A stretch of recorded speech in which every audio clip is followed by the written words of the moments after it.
Okay, let's unpack this. You sent us source material about a stablecoin bill, potentially, nearing passage in the U.S. Senate. But here's the twist, right? Its fate is getting tangled up with an entirely separate fight, this battle over credit card swipe fees. That's exactly right.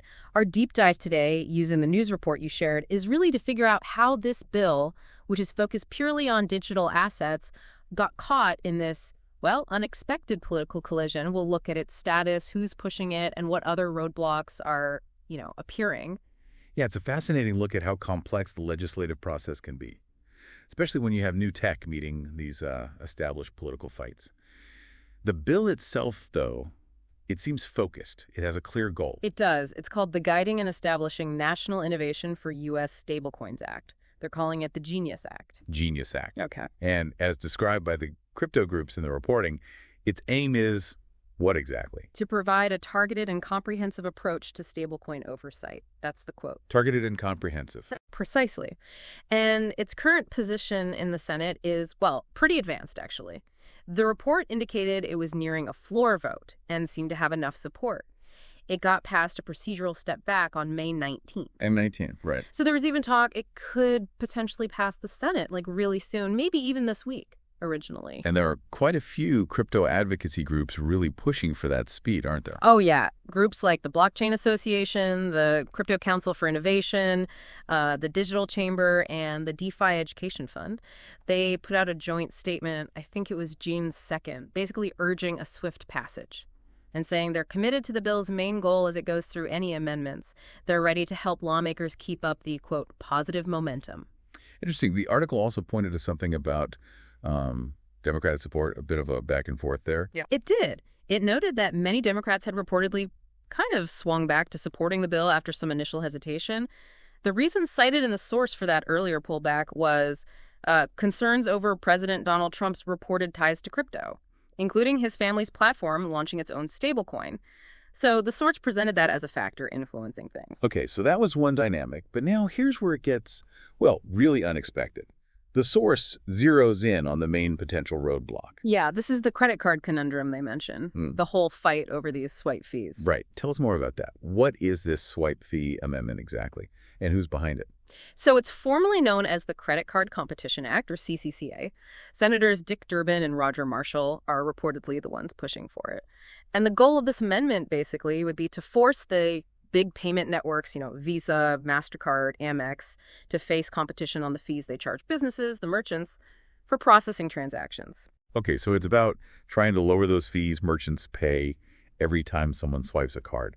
Why is that such a controversial thing? Seems straightforward. Well, the banks and the card networks themselves are strongly opposed. They reportedly see it as government overreach, getting into their business model. It's a big fight. And how does that debate about credit card fees end up threatening a bill about stablecoins? They seem like totally different worlds. That's the political minefield the recording describes. It's all about legislative maneuvering. The crypto advocates, they see their stablecoin bill potentially so close to passing, and now they're reportedly scrambling.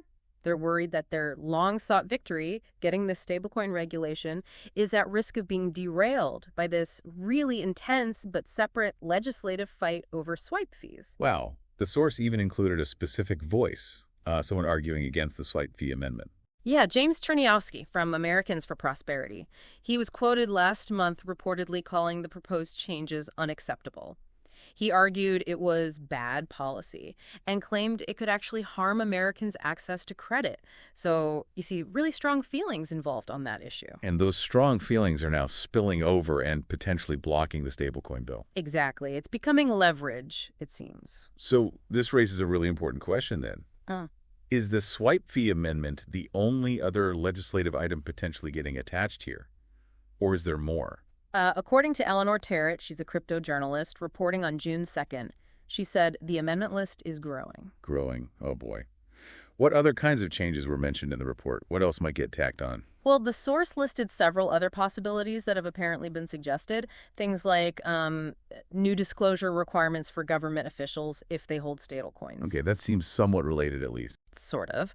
Then there were also suggestions for specific guardrails against those Trump family crypto ties, that issue coming up again, but now as a potential amendment. Yeah, circling back to that earlier concern. And potential bans on Chinese and foreign ownership of stablecoin issuers, plus even broader reforms potentially targeting the Bank Secrecy Act and anti-money laundering rules, AML stuff. Wow, okay. So the situation is you have this stablecoin bill, the Genius Act, seemed like it had the support to pass.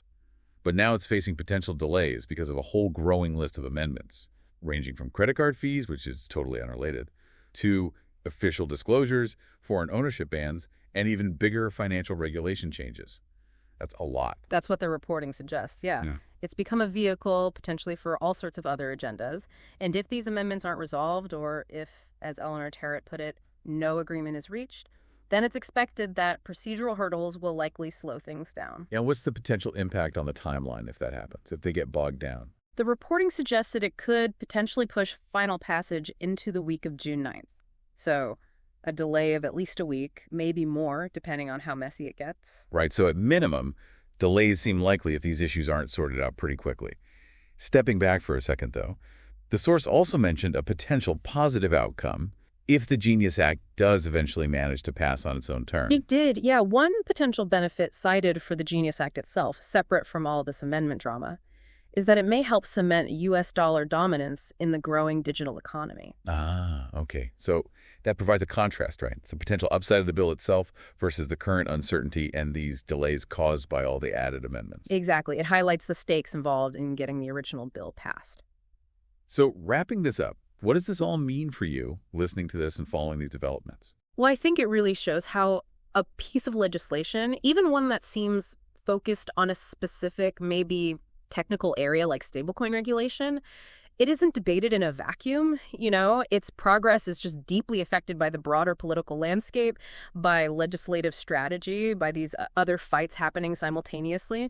So this bill, it is moving forward, but its path is suddenly way more complicated because of these significant obstacles. And these obstacles aren't just about stablecoins. They're about completely different high-stakes political battles like those credit card fees. And just to be clear, this deep dive, we've simply laid out what the reporting tells us is happening. Right. The facts on the ground as presented, the different forces at play, the various viewpoints mentioned in the source.